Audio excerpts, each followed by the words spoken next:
Hi, everybody. Today we are answering the questions. What to do when care for elderly parents at home becomes a hot mess. Caregivers this week are sharing so many situations about how to deal with this. What do you do when things seem to be impossible? So if you don't know what a hot mess in caregiving situations means, let me give you 4 examples so that you know that I know what you're dealing with. And then I will give you suggestions on how to pour cold water on what might seem to be like a hot mess. Example number 1 is an elderly parent who takes 5 or more medications. They have multiple health conditions, whether it's heart disease or diabetes or arthritis, pain, a lot of conditions. And they go to the hospital for surgery with the expectation that this surgery is going to make everything better. It's going to solve the problem without really realizing that this surgery is just the beginning of solving the problem. There's a lot of work ahead. And situations like this happen because caregivers and patients don't know what questions to ask doctors. And so instead, people go into the hospital, they have surgery, and all of a sudden this person, your mom or dad or grandma or grandpa, brother, sister, spouse, they're a physical and emotional mess because they're in pain after the surgery. They're physically weak, and they feel like they're way worse off than before they went into the hospital.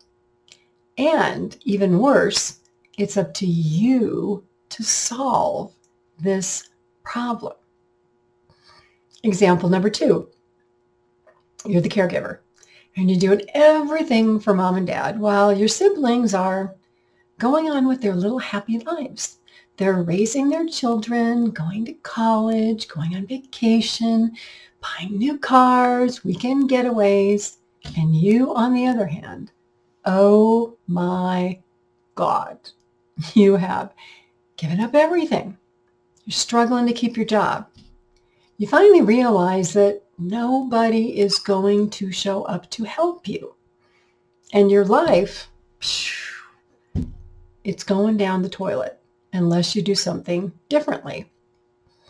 So you're thinking that you have to have the talk with mom or dad because nobody else is contributing. And this is not realistic for you to continue doing everything that you're doing.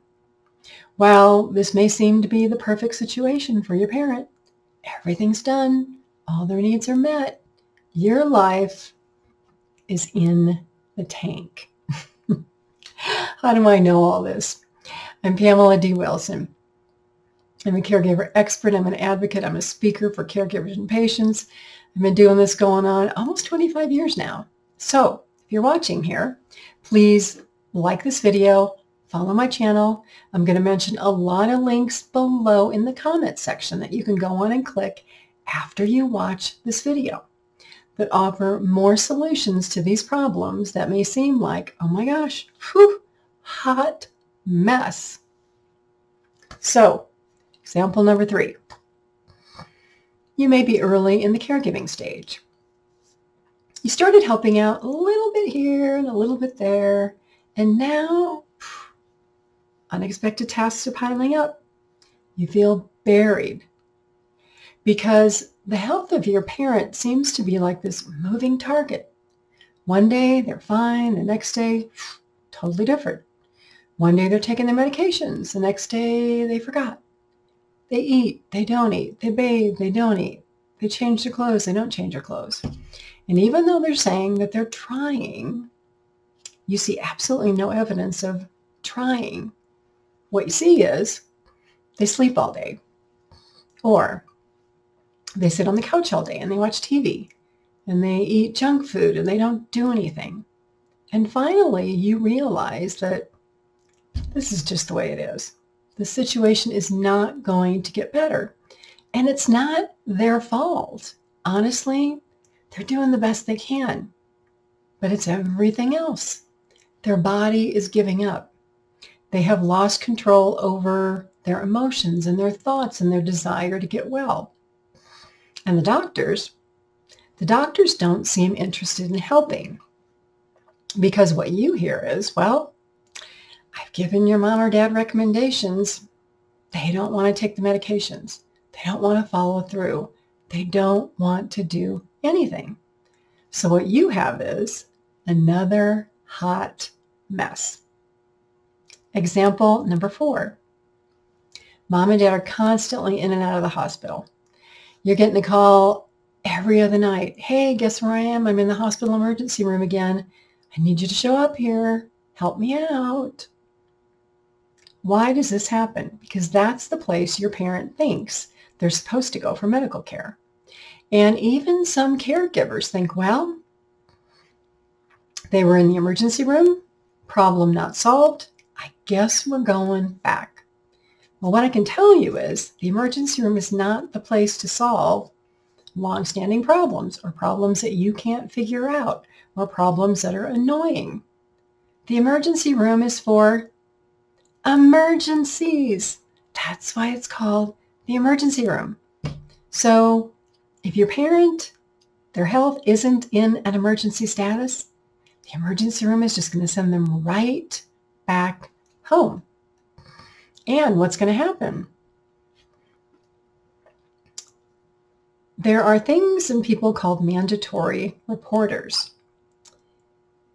Social workers, doctors in hospitals, people there may report your parent to adult protective services.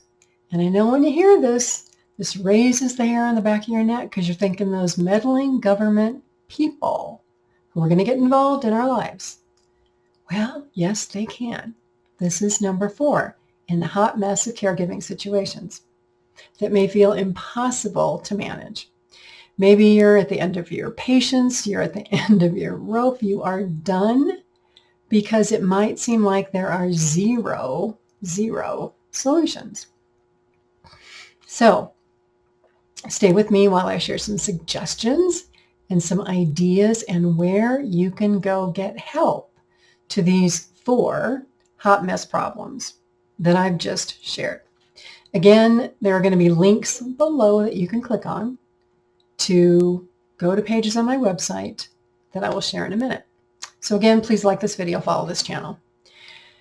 All right, number 1 solution, and this is broad.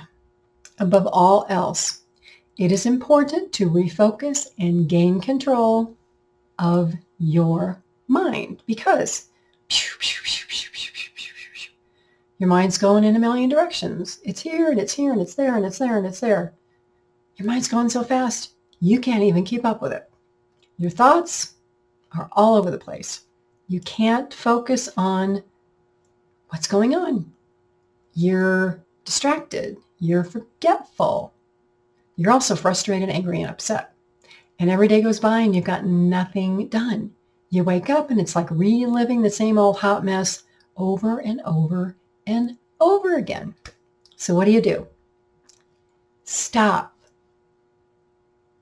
Put yourself in a room with no distractions. No cell phone, no computer, no other people. Take a pen and a piece of paper with yourself and journal for a little bit. Write down what's happening. Write down everything you're upset about, all the problems you think you have, and your frustrations. Maybe 1, 2, or 3 of these things, or maybe you've got a list of 10 or 20 or more. I don't know, but write them down. Then take another piece of paper. Write down what your dream situation would be like, your ideal situation. If you could have anything within reason, right, what you want, what would that be? Now, more than likely, I'm guessing there might be a bit of a gap between the things on page number 1 and the things on page number 2. So that gap is where you start to do this. Gaining control of your mind and your emotional state by setting a boundary with yourself. With yourself is mandatory. If you want to pour cold water on whatever hot mess or hot messes you're dealing with. No more negative thinking, no more complaining, no more, oh, poor me, no more catastrophizing. Oh my God, what if this terrible thing happens? No more blaming other people. Now, if you still want to do this, limit the time. 5 minutes a day, 10 minutes a day, and then spend twice as much time, 10 minutes, 20 minutes, 30 minutes, erasing all those negative thoughts you had, all those negative feelings, because that's the only way you're going to move forward. So how do you do that? You read positive statements to yourself. Now, obviously, you have to create these positive statements like, I am a happy person. My life is filled with joy. I easily solve problems. I'm healthy. My parents are healthy. I have a great job. Then think positive thoughts throughout your day. So all those statements you wrote down, memorize them and repeat, repeat, and repeat. If necessary, put them on a piece of paper, put them on a note card, carry them in a pocket, take them out and reread them every time this hot mess negative thinking begins. Then visualize your perfect life situation. If you can't see it, you can't make it happen. Start being the person with the qualities you want in your life. You're patient. You're kind. You're hopeful. You're funny. You're a good friend to other people. You have good friends who support you. You're a stellar employee at work. You're a practical caregiver with a plan. You have solutions for every problem, and your parents are doing the best they can. You are not impatient, frustrated, angry, incompetent, a poor planner, a failure, an emotional wreck. You are not these things. You don't have stomach aches. You're healthy. You sleep well. You're happy. You don't worry. All those worries, they're gone. This takes work. It takes repetition. It takes daily practice. Okay? So number 2, that hot mess situation. Your parent in the hospital or a nursing home who can't seem to get back on solid ground, whether physically or emotionally, and the burden is on you to fix this problem. So a couple of realizations, a couple of realities that are just the way they are, right? They take a lot of medications, 4 or 5 or more.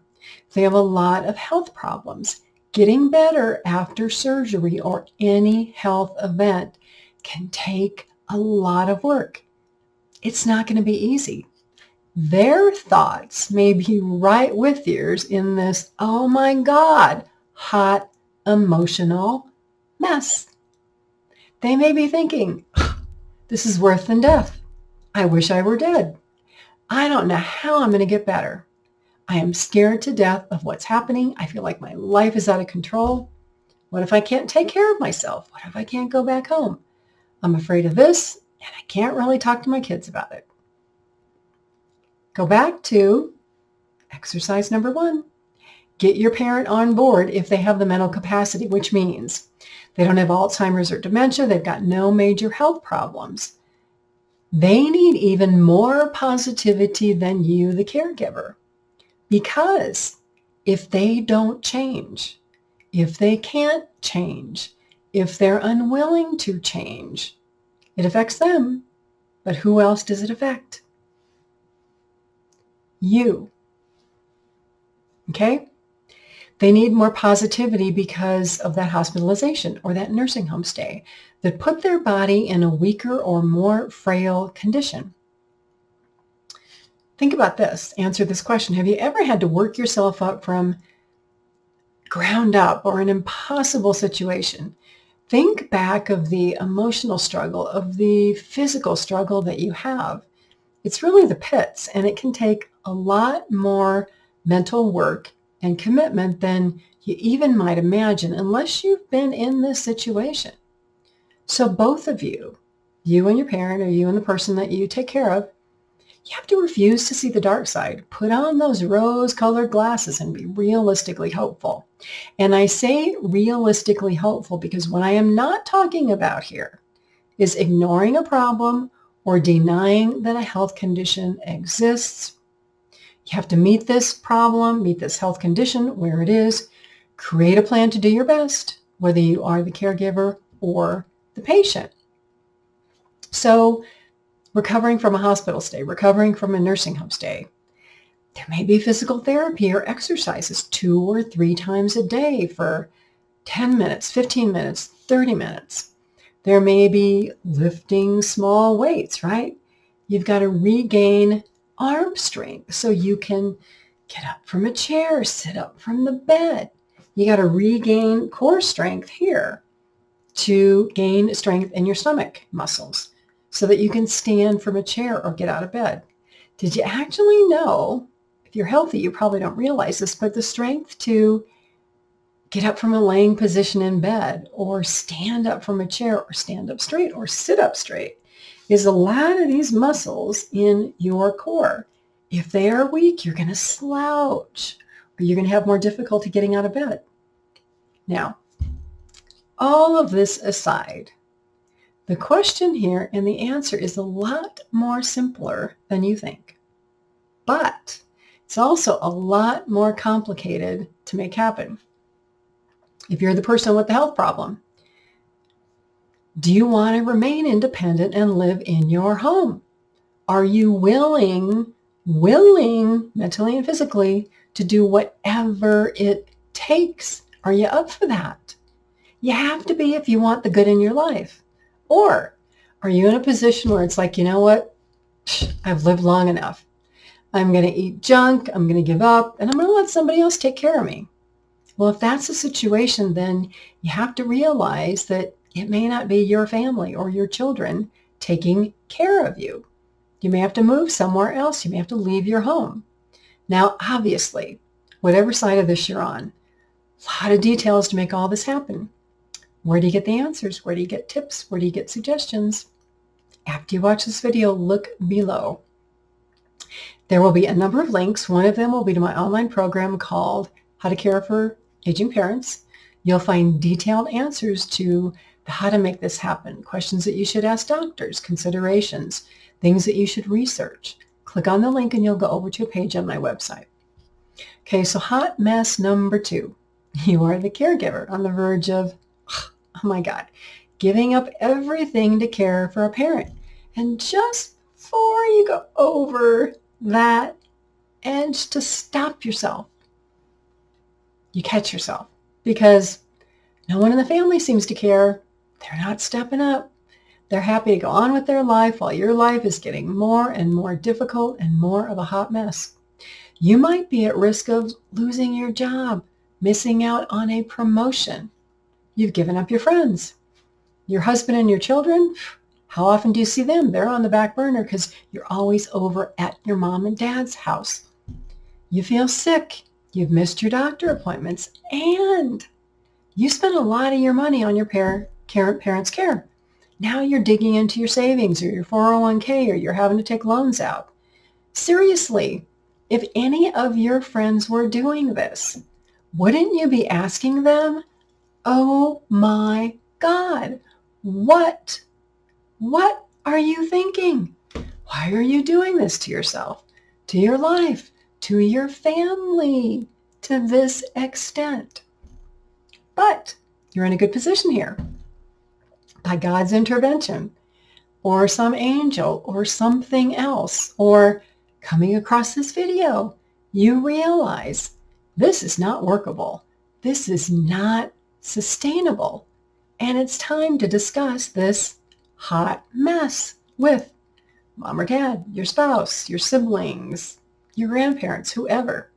Now, this is really difficult for you because you have always been the reliable one, the one to step in, the one who solves everybody's problems. You make it easy for everybody else because you take it all on yourself. I know, I've been there. But now you want your life and you want your health back. The problem is before you can have that discussion, you need a detailed plan. You've got to be able to present a solution. Problem, solution. You just can't drop a bomb on your parents saying, I'm done. I'm going to chase my dreams. You have to give a little warning about this. So you can start talking to your parents and say, hey, you know what? This is getting to be a lot for me. Nobody wants to pitch in. Siblings can't help. Mom or dad, I realize you can't do any more than you are. So I'm just looking for other solutions. Just letting you know, when I have something, I'll talk to you about it. And then you research. Could be in-home caregivers, assisted living, memory care, nursing care. Maybe your mom has a sister she can go live with who's the same age. Maybe you need to investigate Medicaid. How are you going to pay for this? Whatever that plan is, how do you create the plan?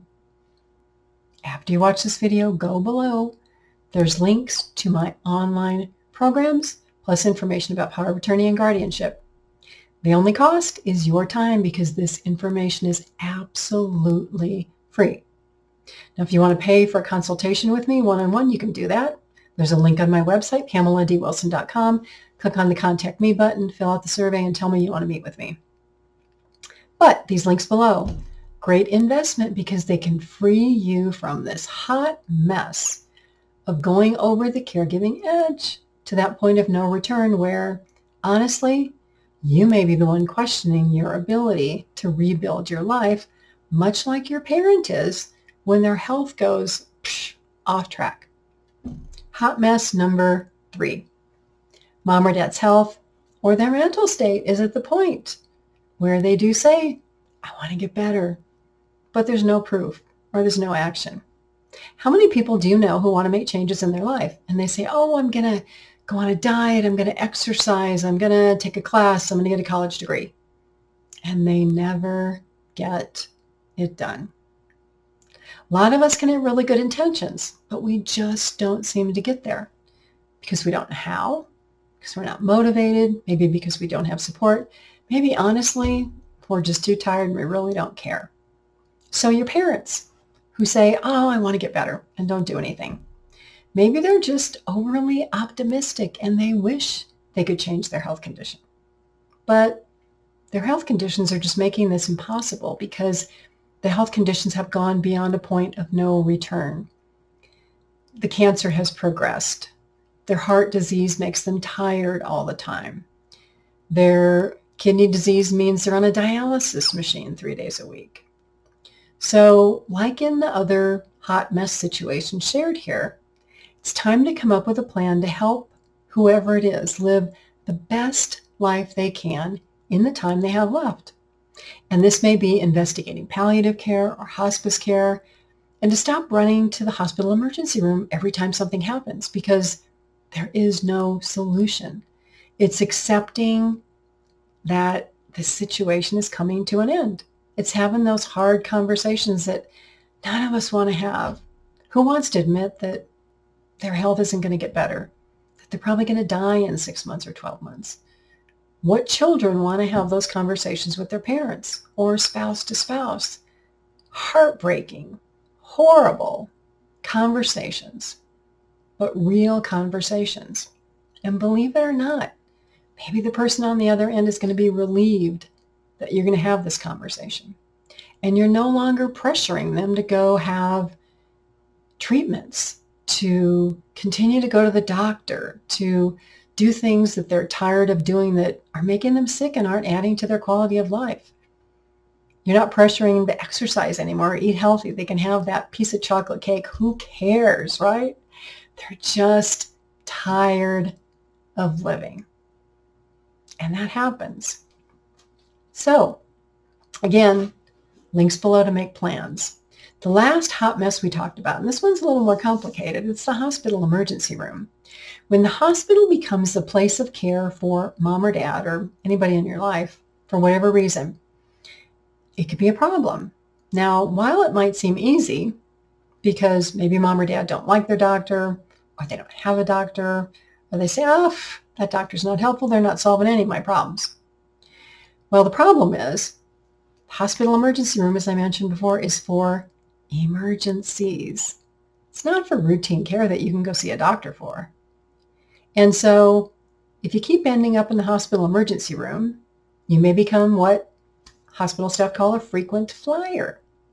And what happens is they are mandatory reporters. So if they see people that seem to keep coming back and back and back and back, and these people can't help themselves, or they make recommendations and they're not followed through, then they see this person as somebody who can't help themselves. Maybe they're committing self-elder abuse, or they're neglecting their needs, and no family stepping up. So what do? But they make a report to the police or Adult Protective Services. Ding, ding, ding, ding, ding. Bells are going off in your head. You hear that and you don't like it, because those are government servants, right? So it could be the doctor, it could be the social worker who made the report. All of a sudden, knock, knock, knock, you've got some stranger showing up at your door, or your parents' door, or they're calling you and saying, hey, I noticed your mom and dad's in and out of the hospital. Can they not take care of themselves? Can you not help? Have you not tried? Are your parents cognitively able to help themselves? Now, pros and cons. While this can seem like a bother, because they might seem like they want to take control, it can be a blessing, especially if you have been that child or spouse who's been trying to talk these people into getting help and doing stuff. And all you get is a, no, I'm fine. I don't need your help. I can take care of it by myself. And it just keeps getting worse. The pro is now there's somebody else saying the same thing, who actually has a little bit more power to make something happen. Now, like in all the other hot mess situations, right? You need a plan, because not having a plan or not taking action could result in more actions by Adult Protective Services that might have to be implemented that nobody's going to like, right? But again, if you've been trying to convince your parent, this may open up the door to say, you know what, go right ahead. Move them out of their home. Put them in assisted living. I've been trying to do it for months and they refuse. So it seems like a good solution. Believe it or not, self-neglect and self-abuse among the elderly happen, especially when cognitive issues happen like dementia or Alzheimer's, or there's a lot of mental illness going on. And honestly, there are times when children and family members can't do anything to change the situation. You feel like you're living in this nightmare and nobody's willing to help. So God bless, in some cases, the mandatory reporters. If you want to learn more about APS and this subject, where do you go? Below. You go below to the links. I will put a link to another video here on my YouTube channel about Adult Protective Services and what can happen. So as you see, caring for an aging parent can mean working through a lot of what I call hot mess situations where everything seems impossible. It's out of control. You cannot possibly manage it. The best way to avoid this is to get ahead of it, right? Have family discussions before the need arises. Talk to parents about what kind of care they want. Can they pay for it? Have they made plans? Do they have power of attorney documents? Is there money to pay for care? Save money and plan for your own care so that you don't become in the same situation like your parents, expecting your children to take care of you. So again, a lot of hope, help, support below. Go check out the links, visit my website, and please do like this video, follow my channel, comment if you will, if only to say, hey, thanks, great video. Helps other people find these videos and my channel and the hope, help, and support they need. I thank you all so very much for being here. I'm Pamela D Wilson. I'm a caregiver expert, advocate, and speaker. I look forward to seeing you again soon in another video.